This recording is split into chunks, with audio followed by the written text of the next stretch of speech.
Remember when the Fever were struggling on defense, making weird substitutions, and couldn't catch a break with the refs? Well, those days might be over. Christy Sides is out, and a familiar face is in. But that's not even the big story here. The real shocker. Caitlin Clark and her teammates have been radio silent since Sides got fired. Now, they're suddenly breaking their silence, and you won't believe what they're saying about the new coach. What changed? And why is everyone suddenly speaking up? In this video, we'll explore what this means for the Indiana Fever and how White's hiring shapes the future of the team and the WNBA. As we dive into this new team overhaul, we'll uncover its impact and how it brings the Fever one step closer to a champion. Before we break it down, please don't forget to subscribe to the channel. Are you ready? Let's go. The Indiana Fever just had a week that's changed everything. Christy Sides, she's out as head coach. I know.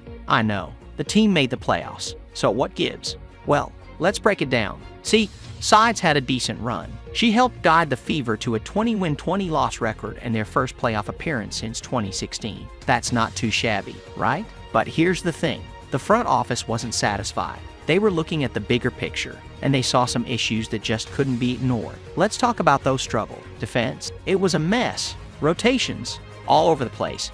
And don't even get me started on those in-game adjustment. It was like watching a high school coach trying to outmaneuver WNBA veterans. Sides just couldn't seem to get it together, and it was costing the team big time. The second game of the playoffs against the Connecticut Sun was literally lost because of a poor defensive scheme at the end of the game. So, what's the solution? Enter Stephanie White, the new sheriff in town. And let me tell you, this isn't just any coach walking through those doors. White's got history with the Fever that runs deep. We're talking assistant coach from 2011 to 2014, and part of that championship run with the great Tamika Catchings, then head coach for 2 seasons after that. Oh, and did I mention she led the team to the WNBA Finals on her first season? Yeah, that happened. But hold on to your hats because White's not just resting on her old laurel. This woman just came off a stint with the Connecticut Sun that'll make your jaw drop. She was named the 2023 WNBA Coach of the Year. We're talking a 55-win, 25-loss record over 2 seasons in playoffs both years. That's the kind of success that makes front offices drool. The Fever didn't just get a good coach. They got one of the best in the league. So why the change?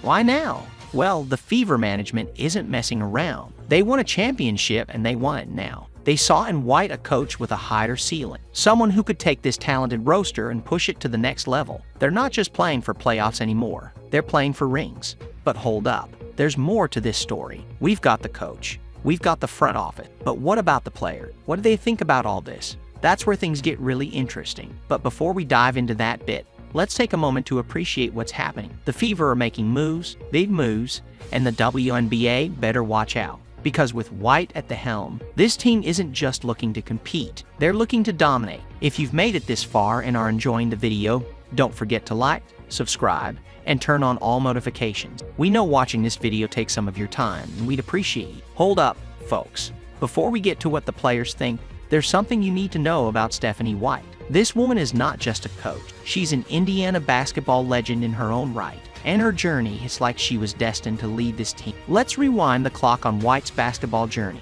This isn't just any coach we're talking. White's got Indiana basketball in her blood. She's from West Lebanon, Indiana, and her roots run deep in Hoosier basketball lore. It's like she's coming home, but this time with a wealth of experience and a trophy case full of accolades. She led Purdue to their first national championship in college. She played for the Fever back in the day, and guess what? She wore number 22, the same number Caitlin Clark rocks now.